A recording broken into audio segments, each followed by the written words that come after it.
సంగమ కాలం యొక్క చివరి భాగమునకు వచ్చిన తర్వాత నీరాజనం ఇస్తారు.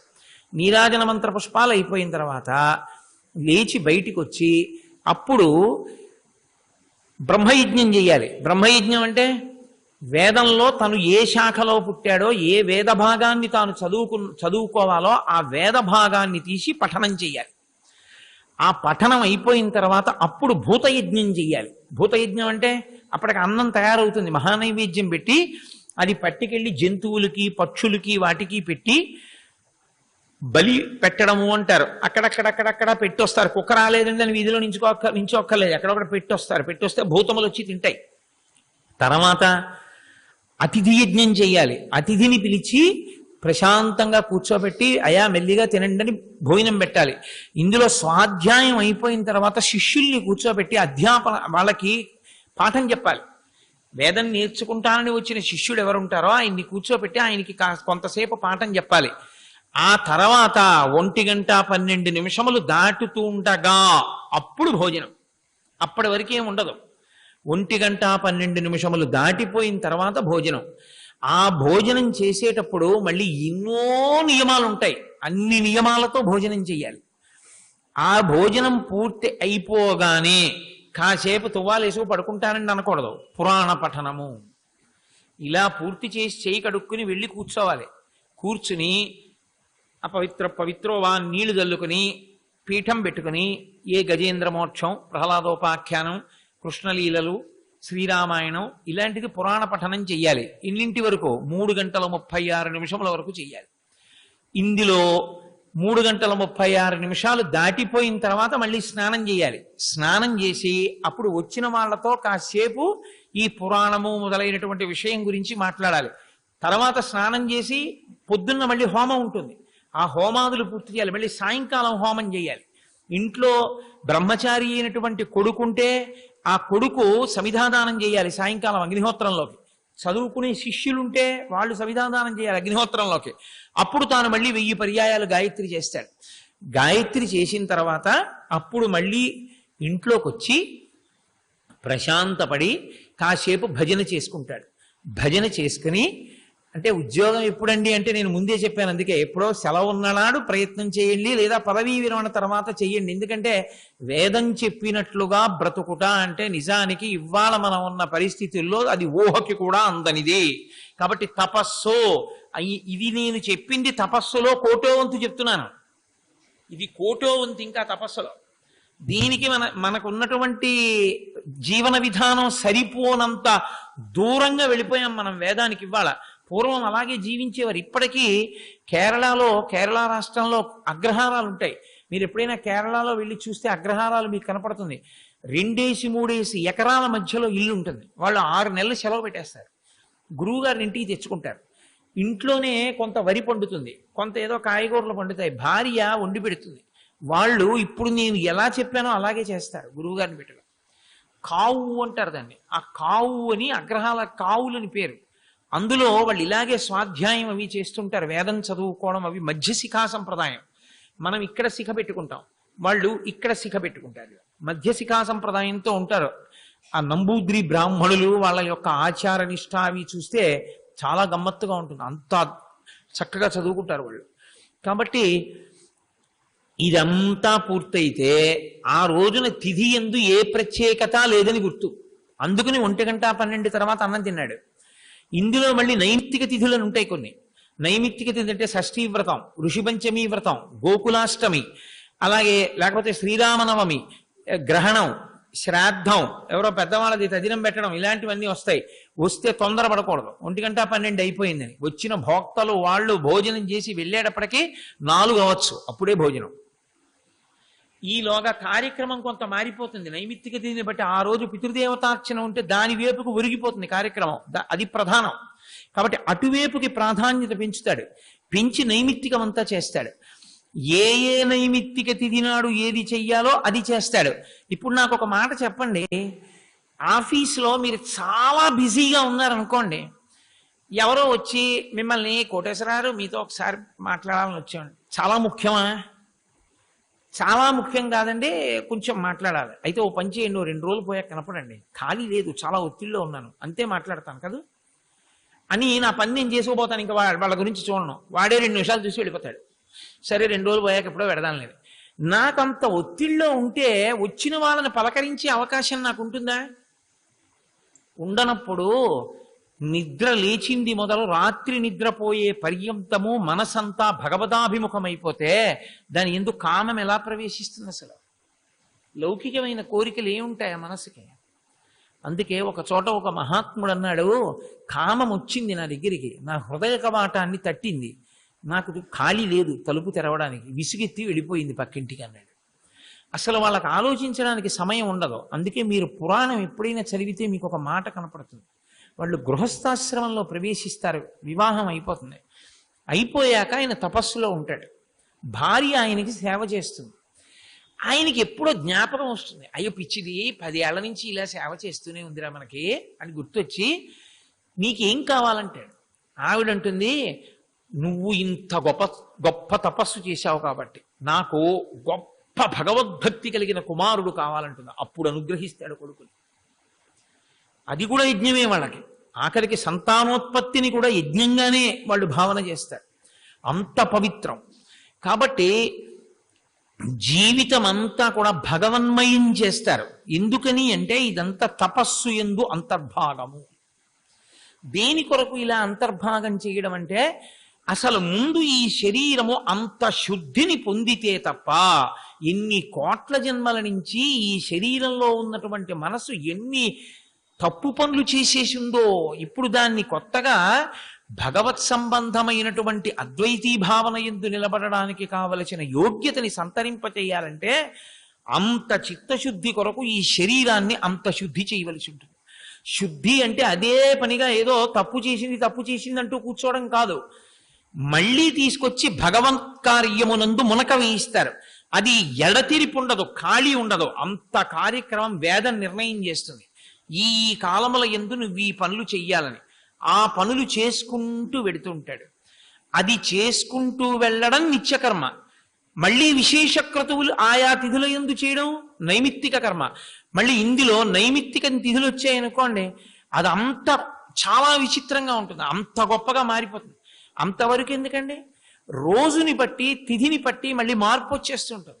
ఎందుకని అంటే ఆదివారం కానీ పౌర్ణమి కానీ అమావాస్య కానీ వచ్చిందనుకోండి, ఇక పగటిపూట ఏ కారణం చేతనైనా కూడా ఉపవాసమే. ఇక పగటిపూట భోజనం చేయరు, ఏకాదశి పూర్ణోపవాసం, అసలు వంట చేయడం అనే సమస్య ఉండదు. అమావాస్య కానీ పౌర్ణమి కానీ వారంలో ఆదివారం కానీ వస్తే ఈ 3 రోజులు ప్రతి నెల ఏకాదశి విడిచిపెట్టి, 2 పక్షములలో ఉన్న ఏకాదశి విడిచిపెట్టి ఈ 3టి యందు కూడా పగటిపూట ఉపవాసం, రాత్రి భోజనం, లేదా పగటిపూట ఉపవాసం రాత్రి భోజనం. మళ్ళీ దీనికి తిరగబడేది ఎక్కడ అంటే చతుర్దశి చతుర్థి, అష్టమి చతుర్థి, 4వ తిథి చతుర్థి, సవితి అంటాం కదా అది, 8వ తిథి అష్టమి, 4వ తిథి 8వ తిథి వచ్చేటప్పటికి దీనికి వ్యతిరేకంగా చేస్తారు. అంటే రాత్రి భోజనం చేస్తారు, పగలు ఉపవాసం ఉంటారు. నైమిత్తిక కర్మ ఏదో ప్రత్యేకంగా ఋషిపంచం వస్తేనో గోకులాష్టం వస్తేనో శ్రీరామనవమి వస్తేనో అనుకోకండి. వారంలో పక్షంలో తిథుల్లో మార్పు తీసుకొస్తారు ఆహార స్వీకారమునందు. అందుకని ఒకసారి వంట ఉండదు, ఒకసారి పగలు మాత్రమే, ఒకసారి రాత్రి మాత్రమే, అంతే. అలా మార్పు చెందుతుంది. ఆ కాలముల యందు ఇక శరీరం ఏమీ పుచ్చుకోవడానికి వీలుండదు. అనుష్ఠానం మాత్రం అలాగే చేయవలసి ఉంటుంది. అది తపస్సు అంటే. అంటే శరీరమును గూర్చినటువంటి తాపత్రయం ఉండదు. అసలు మీకు ఇంకా నేను విచిత్రమైన విషయం చెప్పాలంటే, అన్నిటికన్నా ఇష్టపడి చేసుకునేది ఏదంటే స్వయం పాకం. తపస్సులో ప్రధానమైన భాగం ఏమిటి అంటే తన వంట తాను వండుకుంటాడు. ఎందుకో తెలుసా? కొంతకాలం వృధా అయిపోదా అండి మీరు నన్ను అడగచ్చు.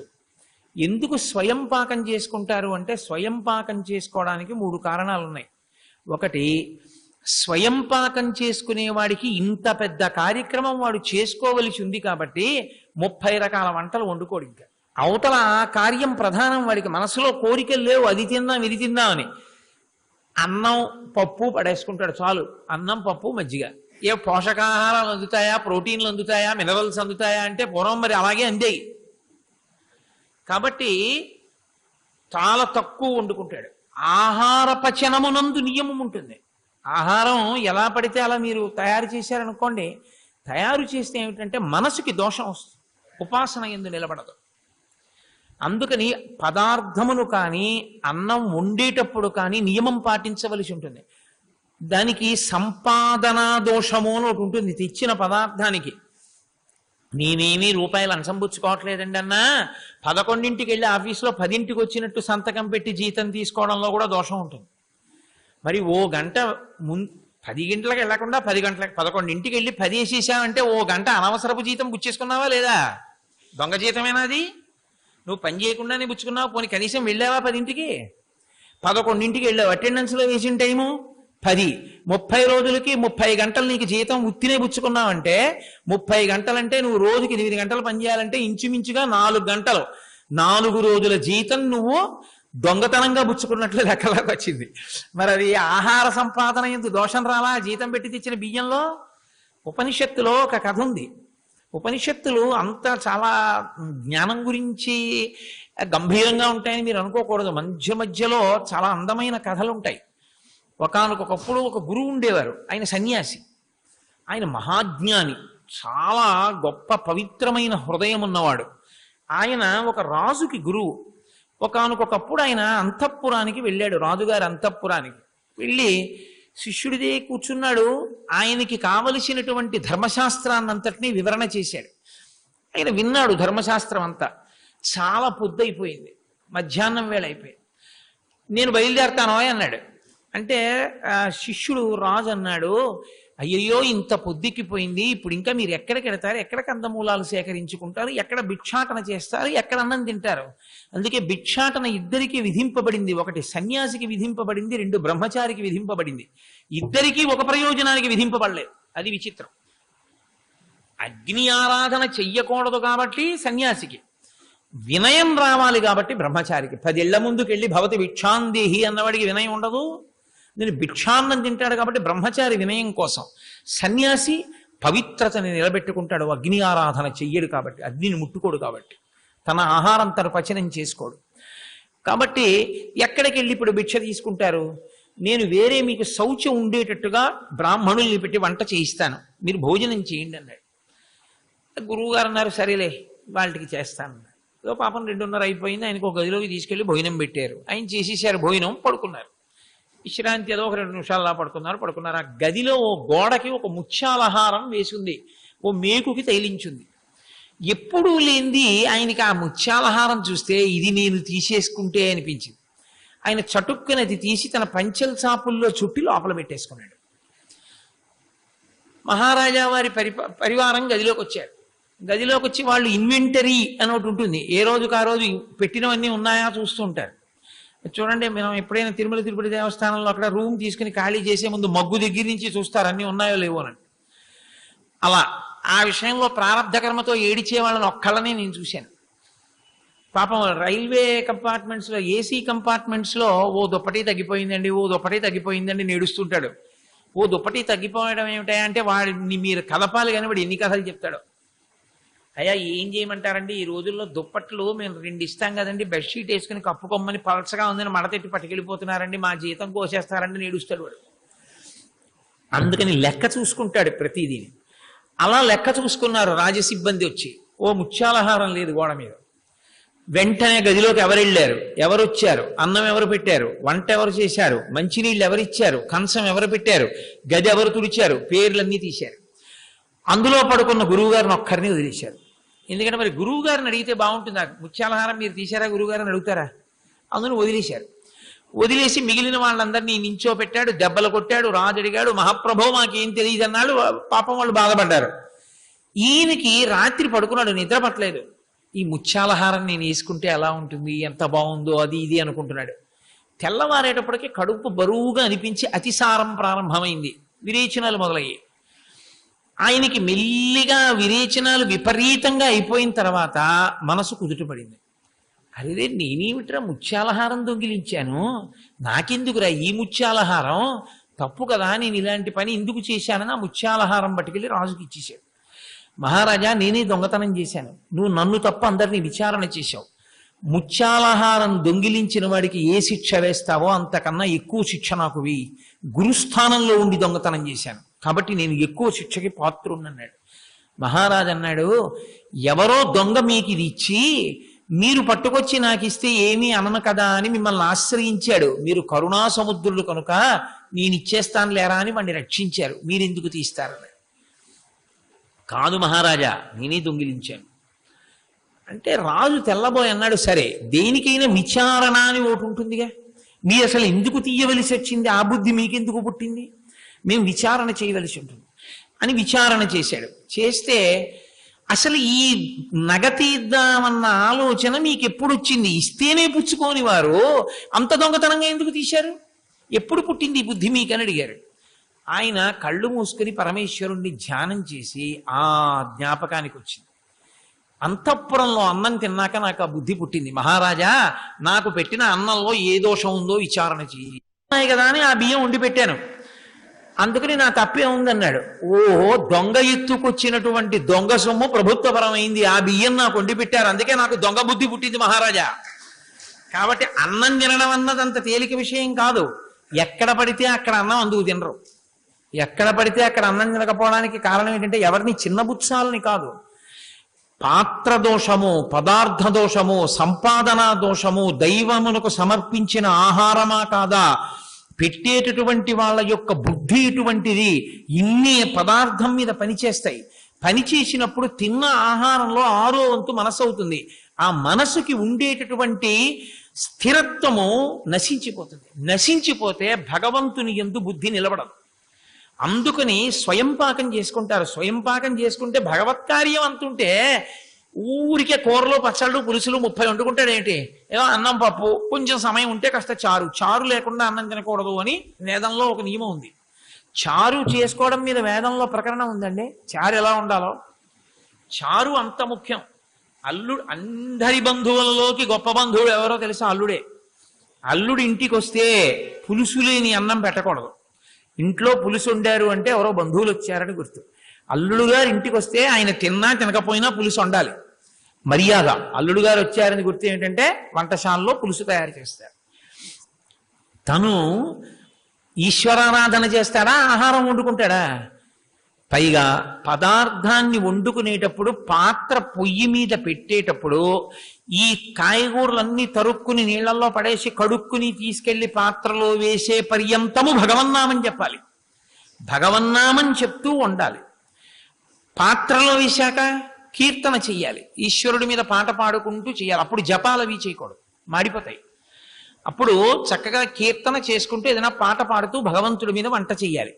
అది తనకి భగవత్కార్యంలో అంతర్భాగంగా కొనసాగుతుంది. అక్కడ పూజలోంచి లేచి వచ్చాడు, చక్కగా ఇక్కడ కూర్చుని శివో మహేశ్వర శంభో పినాకి శశిశేఖర అంటూ మెల్లిగా శివాష్టోత్తరం చదువుకుంటూ ఆ వంకాయలు తరుక్కుంటాడు. ఇప్పుడు దాని మీద పెట్టాక ఉత్సారాదా తర్వాత మాట అదిగో అల్లదిగో శ్రీహరివాసము అని ఒక కీర్తన పాడుకుంటూ వంకాయలు వేయించుకుంటాడు. భగవన్నామంతో వండుకుంటాడు. అందుకే అన్నరసం అంటారు. అన్నరసం అన్న మాట ఎందుకు వచ్చిందో తెలుసా? అన్నమునందు ప్రవేశించిన భగవన్నామరసం, అది సాత్వికాహారం అవుతుంది. ఆ ఆహారము ఎవరు ప్రతిరోజు తింటాడో వాడి యందు విశేషమైన భక్తి ఉంటుంది. వాడు ఎప్పుడైనా పంక్తిలోకి వచ్చి కూర్చున్నాడు అనుకోండి, వాడిని ప్రత్యేకమైన పేరుతో పిలుస్తారు. వాడు పంక్తి పవిత్రుడు అంటారు. వాడు కానీ వచ్చి పంక్తిలో కూర్చున్నాడు అనుకోండి, ఆ రోజున ఆ పంక్తిలో ఎంతమంది కలిసి భోజనం చేశారో ఆ పంక్తిలో ఉన్న వాళ్ళందరికీ భగవద్ అనుగ్రహం కలుగుతుంది. ఎందుకంటే ఆయన రోజు అలా తింటాడు. అలా తింటాడు కాబట్టి అలా తిని అలవాటు ఉన్నవాడు పంక్తిని పవిత్రం చేస్తాడు.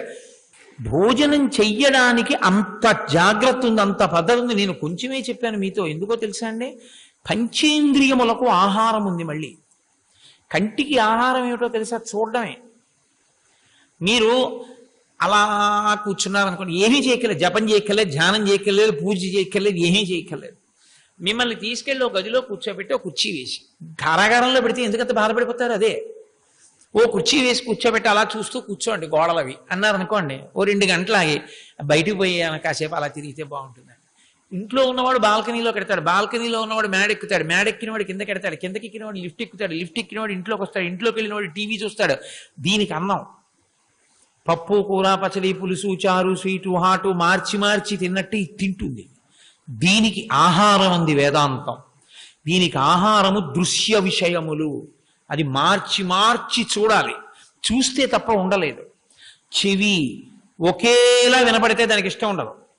నాకంటే ఎంత ఇష్టమోనండి శాస్త్రీయ సంగీతం అంటాడు.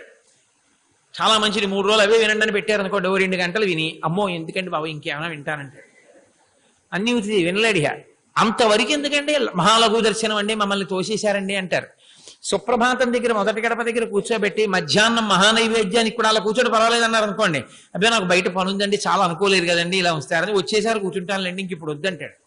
కూర్చోలేడు, వింటూ ఉండాలి. దీనికి ఆహారం అన్నీ ఏవో ముట్టుకుంటూ ఉండాలి. దీనికి ఆహారం, నోటికి ఆహారం ఏమిటో తెలుసా? అందుకే సంస్కృతంలో నోటికి ముఖానికి కలిపి ఒకటే పేరు వదనం. నోటికి వేరు పేరు లేదు సంస్కృతంలో. కారణం ఏమిటంటే ఈ నోటిలోకి తినే పదార్థములు ఏ ఉన్నాయో అదే దీనికి ఆహారం. మీరు దీంట్లోకి పెట్టేవి ఏ ఉన్నాయో అదే 6వ వంతు మనసు అవుతుంది. మీరు ఆహారం తీసుకునేటప్పుడు ఎంత శౌచంగా, ఎంత పవిత్రంగా, ఎంత భగవన్నామని చెప్తూ తీసుకుంటారో అంత సాత్విక మనసు ఏర్పడుతుంది, అంత భగవదనుగ్రహాన్ని పొందగలిగిన మనసు ఏర్పడుతుంది. మీరు ఎంత రజోగుణ తమోగుణ ప్రకోపంతో తింటున్నారో అంత చీకాకుతో కూడుకున్న మనసు ఏర్పడుతుంది. అదే పనిగా సీరియల్ చూస్తూ రోజు అన్నం తింటే ఆ సీరియల్ వచ్చే వేళ నేను అన్నం తినే వేళ అంటాడు ఒక్కొక్కడు. అదే తయారవుతుంది మనసు. నువ్వు అందుకే భగవన్నామం చెప్పేటప్పుడు నియమం చెప్పారు, గోవిందనామము చెప్తూనే భోజనం చేయాలి. ఒక్క గోవిందనామమే, గోవిందనామము చెప్తూ భోజనం చేయాలంటే మాట్లాడకూడదా అండి అంటే మాట్లాడకూడదు. అంటే ఏమంటే మరి నాకు పప్పు కావాలంటే అడగచ్చు, దానికి మాట్లాడచ్చు. ఏమంటే ఇంకొంచెం పప్పు వేయండి అని అడగచ్చు, ఇంకొంచెం కూర వేయండి అని అడగచ్చు, ఇంకా ఇంకా చాలండి అని కూడా చెప్పచ్చు. భోజనమునందు చిత్రహింస అని ఒకటి ఉంటుంది. భోజనం పేరుతో హింస చేస్తారు కొంతమంది. ఏమిటో తెలుసా? వాడు ఇంత పప్పు వేస్తాడు, మీరు ఇలా కలుపుకున్నారనుకోండి మళ్ళీ వేసేస్తాడు. అయ్యా ఎందుకండి నేను తినలేనండి అలా వేయకండి అన్నారనుకోండి, ఇలా పప్పు కలుపుకుంటుంటే కొంచెం నెయ్యి వేసుకుంటారా అని తెచ్చి పోసేస్తాడు. ఇంకా ఇది తింటుంటే కొంచెం మీరు మామిడి పండు ఒకటి తినాలి అని ఇంకోటి తెచ్చి అక్కడ పెడతాడు. మీ పరిస్థితి ఏమవుతుందంటే ఇలా అనడంతో సరిపోతుంది. మీరు అన్నం తింటుంటారు, ఎవరినో తీసుకొస్తారు, మా మేనమామ గారు అబ్బాయి అండి విశాఖపట్నంలో ఉంటాడు, మీకు ఉపన్యాసాలు వింటూ ఉంటాడు, అప్పుడు ఇలా తిరిగి చాలా సంతోషం అండి అంటుండాలి. ఏమిటి నీ భోజనం ఇంకా అక్కడ? అందుకు వెళ్ళకూడదని చెప్పారు. అందుకు వెళ్ళకు, ఎందుకు వచ్చిన అల్లరి? నీకు అలా ఎవడు పెట్టేవాడు ఉంటాడని నమ్మద్దు. అందుకని ఒకటే మాట చెప్పు, అయా మీరు భోజనం పెట్టిన ఫలితం మీ ఖాతాలో వేసేశాను, ఇంకెందుకండి రుణాలు రద్దు చేసేస్తే తిరిగి కడతారేంటి? అలాగే మీరు భోజనం పెట్టిన ఫలితం మీ ఖాతాలో వేసేశా, నేను రాలేనులేండి వద్దు అను, వెళ్ళకు. ఎందుకు లేనిపోని చిత్రహింస? అదొక పెద్ద చిత్రహింస చేస్తారు. భోజనానికని పిలిచి అది భోజనం పెట్టరు, అవతల వాడి మనసు ఖేదపడిపోయేటట్టుగా చేస్తారు. అసలు చాలా చోట్ల స్వానుభవమున చెప్పు చవటలారా అని ఊళ్ళు వెళ్ళినప్పుడు చూస్తూ ఉంటానుగా, ప్రవచనాలకు వెళ్ళినప్పుడు అంత అల్లరిగా ఉంటుంటుంది. కాబట్టి ఎక్కడ పడితే అక్కడికి వెళ్ళకపోవడానికి ఉండే ప్రధాన కారణములలో అదొకటి. గోవిందనామం చెప్పుకుంటూ మనసులో గోవింద గోవింద గోవింద గోవింద గోవింద అంటూ తినాలి. ఎందుకంటే భోజనం చేయడానికి ఒక ప్రక్రియ చెప్పింది శాస్త్రం. బ్రహ్మార్పణం, ముందు ఈశ్వరుడికి అర్పణ చెయ్యాలి. అర్పణ చేసి నీతితో కలిపిన అన్నాన్ని మృగముద్రతో పట్టుకోవాలి. ఇలాగా పట్టుకుని పంటికి తగలకుండా నాలుక మీద పెట్టి మింగాలి 5 మార్లు. వ్యాహృతులు అంటారు. ఓం ప్రాణాయ స్వాహ, ఓం అపానాయ స్వాహ, ఓం వ్యానాయ స్వాహ అంటూను. అది లోపల వైశ్వానరాగ్ని ఉంటుంది, ఈశ్వరుడు ఆయన ఎందు పడుతుంది ఆ హవిస్సు. ఆ హవిస్సు ఆయన ఎందు పడితే యజ్ఞం చేసినట్లు అవుతుంది అక్కడ. అందుకే మా ఇంటికి భోజనానికి రండి అనరు, మా ఇంటికి దేవతార్చనకి రండి అంటారు. ఆయన వచ్చి భోజనం చేసి వెళ్ళాడనుకోండి, మీరు నిశ్శబ్దంగా పెట్టారనుకోండి, అక్కడ యజ్ఞం జరిగింది అని ఫలితం వేస్తారు. ఆ ఇంట ఆ రోజు యజ్ఞం జరిగినట్టే. అందుకని భోజనం చేసేటప్పుడు అంత నియమం ఉంది తప్ప అసలు భోజనం చేసేటప్పుడు మాట్లాడనూకూడదు, మాట్లాడించనూకూడదు. వీడికి అలవాటు అయిపోయిందిరా, వీడు ఏవో మాట్లాడుకుంటున్నారంటే తద్దోష నివారణార్థం ఏం చేస్తారంటే భోజన ప్రారంభకాలే గోవిందనామస్మరణే గోవిందా గోవింద అంటారు. ఎందుకో తెలుసా? ఒక కారణం, ఇంకా ఏమైనా వేసే ఉన్నాయేమో అని అలా చూస్తూ ఉన్నా బాగుండదు ఒకటి. రెండు, వేసేశారనుకుని వాడు తినేసినా బాగుండదు. ఏమంటే మేము అన్నీ వేసేసాం మీరు తినేయండి అన్నా బాగుండదు. అదేదో పలుపిప్పేసినట్టు ఉంటుంది ఆవుని గేది నూనె. అందుకని పరమ మర్యాదగా అయ్యా మీరు ప్రారంభం చేయొచ్చు అనడానికి భోజన ప్రారంభకాలే గోవిందనామస్మరణ అంటే గోవిందా గోవిందా అని మొదలెడతారు. అంటే ఏమిటంటే ఇక గోవిందనామం చెప్పుకుంటూ మౌనంగా భోజనం చేయి అని. కానీ వాళ్ళు అలా మాట్లాడుతూనే ఉంటారు. అప్పుడు మళ్ళీ ఏం చేస్తారంటే వడ్డించే వాళ్ళలోకైనా భోజన మధ్యకాలే గోవిందనామస్మరణే గోవిందా గోవింద అంటే వాత పులుసులోకి వచ్చావు ఇప్పటికోసారి గోవిందం అనుకోవాలి, మనసులో తినేస్తున్నావు. అప్పుడైనా బుద్ధి వస్తే ఏం చేయాలి? ఊరుకుని గోవిందా గోవిందా గోవిందా అనుకుంటూ పైకి అనక్కర్లేదు, పైకంటూ తినలేరు, లోపల అనుకుంటూ తినాలి. అప్పుడు కూడా అనలేదనుకోండి, కనీసం పంక్తితో అనిపిద్దామని చివర అందరూ కలిపి కలు లేవాలి ఒక్కసారి. అందుకని భోజన పరిసమాప్త కాలే గోవిందనామస్మరణే గోవిందా గోవిందా అంటే అయ్యా అందరూ కలిసి లేవచ్చు ఇప్పుడు. ఎందుకని చూసేవాడు ఇలా విస్తళ్ళన్నీ ఇలా ఎగిరి చూడకూడదు అయిందా లేదా అని. ఎవరైనా కొంచెం మజ్జిగానం తింటున్నవాడు ఉంటే మొహమాటంగా ఉంటుంది. అయిందో లేదో వడ్డించేవాడు అక్కడి నుంచి చూసి అరుస్తాడు. అంటే అందరం లేచిపోవచ్చు అని లేచిపోతారు ఉత్తరాపోసనం బట్టి. భోజనం చేయడం అంటే ఒక యజ్ఞం చేయడం. అలా చెయ్యగలిగితే నిత్యకర్మలో ఓ ముక్క చేసినట్టు. తపస్సులో ఏం చెప్పను తపస్సు అంటే ఇంక నేను నిత్యకర్మలో ఓ ముక్క, చిన్న ముక్క తపస్సు. శ్రీ ఉమామహేశ్వర పరబ్రహ్మార్పణమస్తు. స్వస్తి.